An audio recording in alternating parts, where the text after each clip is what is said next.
sudah menyinggung soal tempat ibadah ya. Nah ini kan juga jadi pertanyaan dari kemarin-kemarin bahkan ya, dari tahun kemarin sampai hari ini juga masih muncul. Masyarakat bertanya, ya, kenapa tempat ibadah juga harus ikut ditutup? Kenapa kegiatan ibadah di rumah-rumah ibadah juga harus dalam tanda kutip dihentikan sementara? Ya, sementara mereka tahu pasar masih boleh buka, ya. Mall oke lah sekarang sudah dibatasi, tapi kemarin-kemarin mall bebas, ya kan. Nah, pasar buka, mall buka, tapi tempat ibadah, masjid, gereja ditutup. Nah, ini kan orang ribut. Nah, apa penjelasannya Pak Isman? Kenapa rumah ibadah kok harus ikut ditutup juga gitu? Ya, saya dengar banyak penjelasan soal itu yang dilakukan, dan kalau soal, nah inilah salah satu contoh Bang Joy ya, bagaimana kita butuh komunikasi publik, komunikasi risiko ini bukan saja yang bicara sektor kesehatan, ini terkait ibadah, ini kan tokoh agama yang mestinya bisa bantu menjelaskan. Kan penjelasan dari ahli epidemiologi ini, bukan dari agama. Iya. Saya akan bicara nanti di sisi epidemiologi ya. Maksud saya terlihat betapa butuhnya kita semua orang berperan gitu ya, tokoh agama. Tapi kalau salah-salah, justru dengan alasan agama inilah orang menentang kebijakan ini. Ya. Kan dilarikan ke isu agama ya kan? Iya, satu sisi alasan agama juga orang menghimbau untuk membatasi dulu gitu kan. Nah ini debat ini nggak selesai gitu kan.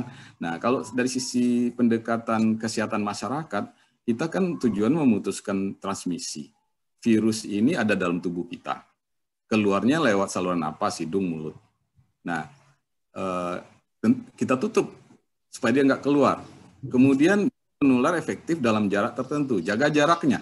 Kemudian dia lagi kalau sempat keluar, juga melalui saluran nafas, hidung dan mulut, tutup juga.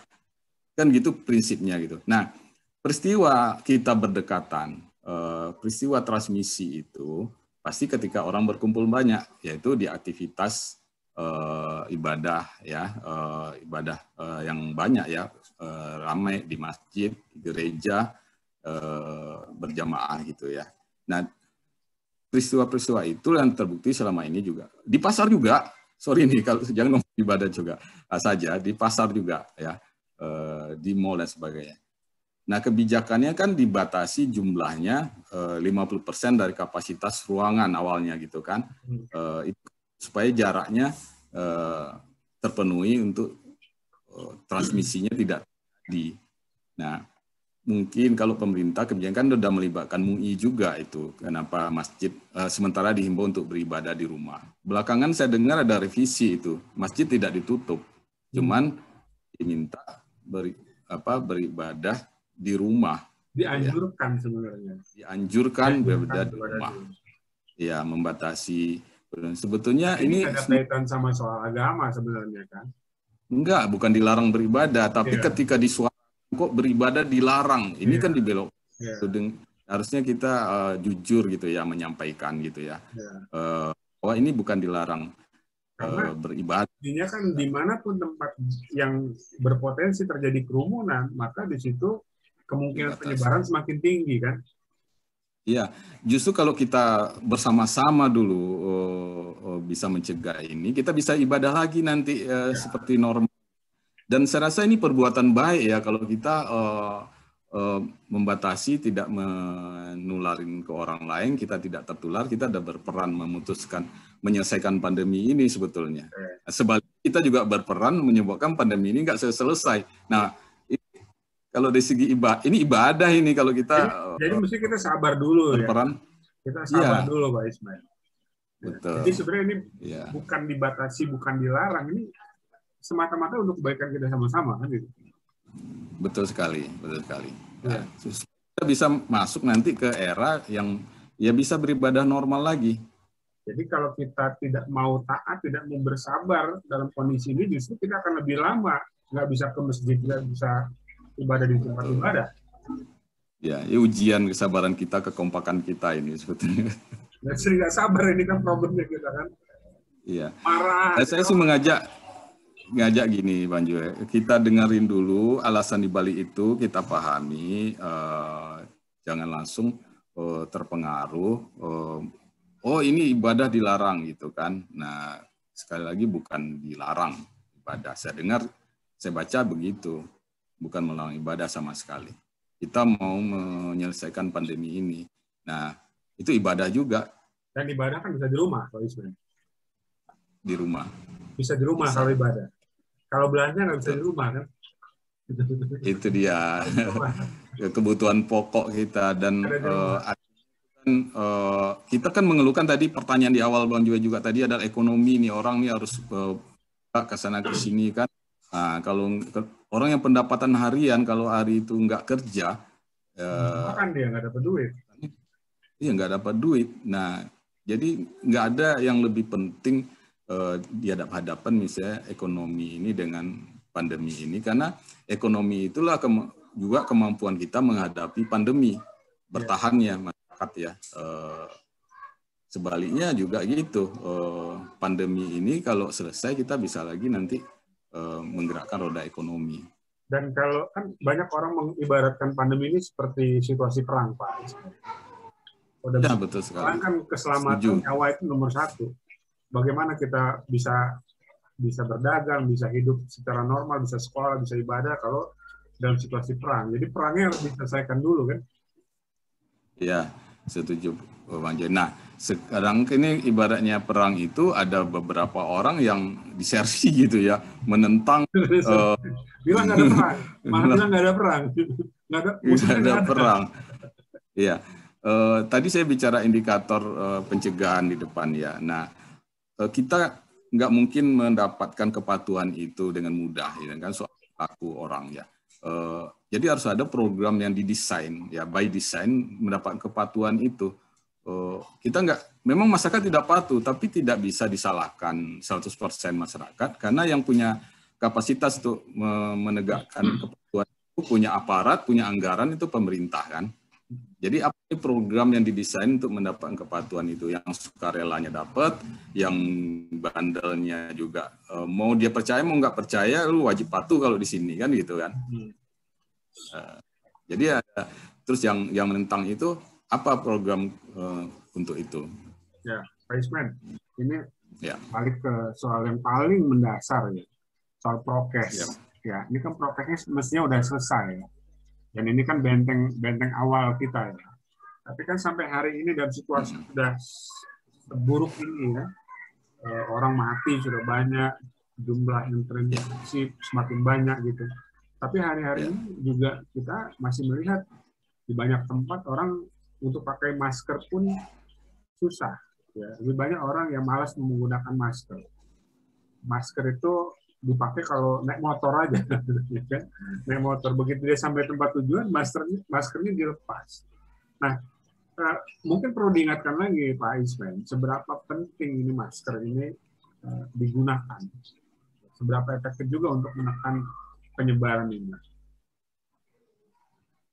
Ya, memang itu yang terjadi, pengamatan Bang Joy betul sekali ya di masyarakat ini. Saya pernah bercanda ini masker bukan jimat penolak bala gitu. Yang penting udah digantungin terus virusnya tak gitu kan. Di dagu, leher. Di dagu, di leher. Dia baru berguna kalau digunakan dengan benar. Nah, seperti tadi saya bilang virusnya itu keluarnya lewat mulut dan hidung, ya kita tutup pakai masker. Nah, kadang kita nih perilaku kita nih lebih takut ketemu orang asing yang sebetulnya papasan sebentar aja ya, kita nggak dekat. Ketika nanti ketemu teman di kantor, di tempat kerja, di tempat nongkrong, nah buka supaya jelas.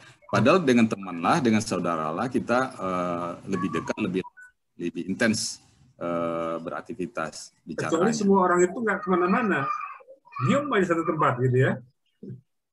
Oh, itu lebih bagus. Tapi gini, masker. Semua orang pergi kemana-mana kan, walaupun dia itulah gunanya. Walaupun saudara kan. Ya, itu gunanya masker. Masker memang untuk kita gunakan untuk berhadapan dengan orang yang punya virus. Atau kita punya virus nggak nularin ke orang lain. Jadi memang itu gunanya. Jadi kalaupun kita bepergian mau ketemu orang yang punya virus pun, kita pakai masker, nah itu risikonya turun. teman kita itu pakai masker, itu bisa jadi 0 bahkan, atau kecil lah. Kita kan bicara peluang nih. Kata orang, udah pakai masker, masih kena, gitu kan. Tapi kalau kita kelompokkan orang yang rajin pakai masker sama kelompok orang yang nggak pakai masker, pastilah berlipat-lipat tuh ya kasusnya pada yang tidak pakai masker. Iya, nah disitulah ikhtiar kita kan. Nah, kenanya itu juga kadang-kadang ya mungkin ada saat-saat tertentu yang kita memang lepas masker saat makan. Masker pas makan dibuka.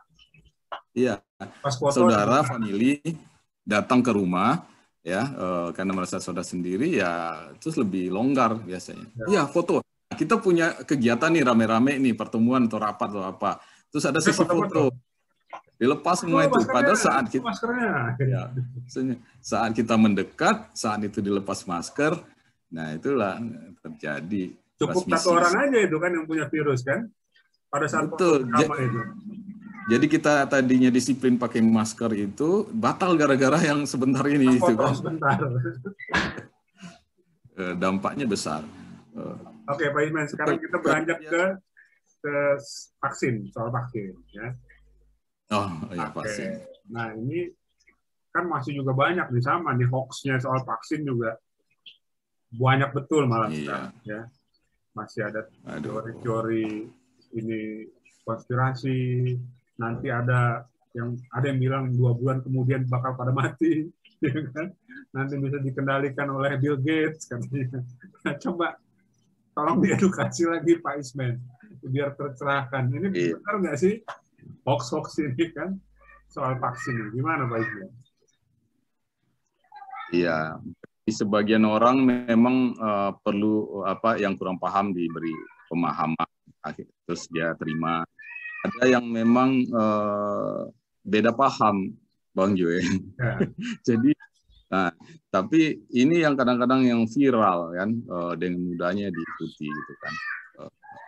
Vaksin ini kan sebetulnya upaya kita untuk melawan virus ini ketika virusnya kalau masuk ke tubuh kita. Tadi kan vaksin yang paling baik ya jangan vaksin bukan penangkal virus masuk ya, bukan ya? Bukan. Bukan gara-gara jadi virusnya nggak bisa masuk. Oh, masuk. Jadi tetap masuk. Jadi tadi kan kita fokus yang pertama itu supaya virus nggak masuk. Itu yang paling. Nah, kalau baik, kalau masuk kita bisa melawannya tubuh kita ini. Karena ada vaksin, sudah divaksin. Ada vaksin. Secara alamiah kita akan melawannya dengan antibodi. Tapi itu kadang-kadang nggak cukup terbentuknya atau lambat terbentuknya. Nah, kita dikenalkan dululah vaksin sehingga tubuh kita kenal, oh ada virus ini. Nah, virus ini virus inaktif, virus yang sudah dimatikan, hanya bagian virusnya. Jadi nggak akan menimbulkan penyakit. Orang virus hidup aja kadang nggak bergejala, nggak sakit. Ini betul-betul virus yang sudah dimatikan. Tapi tubuh kita mengenalnya sebagai virus, sehingga dia bentuklah lawannya. Ada juga yang penting lagi itu adalah adanya sel memori. Walaupun kita nggak terbentuk antibodi yang bagus, tapi sel memori ini mengenal gitu. Jadi nanti ketika terpapar virus dengan cepat dia, tahu nih siapa ada musuhnya ya? Iya ada musuhnya dan dia membentuk melawannya dengan cepat. Dan biasanya kalaupun sakit tidak berat. Tapi yang terbagus justru bahkan tidak sakit gitu kan. Jadi efikasi vaksin bahwa orang yang sudah divaksin pun masih bisa terkena, itu betul. Betul. Jadi tapi saya harus bicara tentang peluangnya. Efikasi vaksin namanya. Okay. Efikasi vaksin itu di populasi mengukurnya ya, dan itu untuk kemarin yang vaksin kita terima itu sekitar 70% saya dengar. Dan vaksin baru lagi sekarang ada yang 80-90%. Artinya kalau 70%, artinya ada 30% orang. Kalau Sinovac ini Pak, kita kan masih banyak pakai Sinovac. Ya itu yang saya bicarakan. Berapa persen efikasinya rata-rata?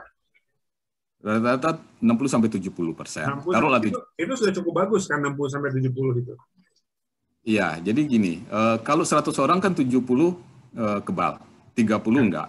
Okay. Tapi kalau saya langsung lompat, 100 juta orang kan 70 juta orang, itu luar biasa kan.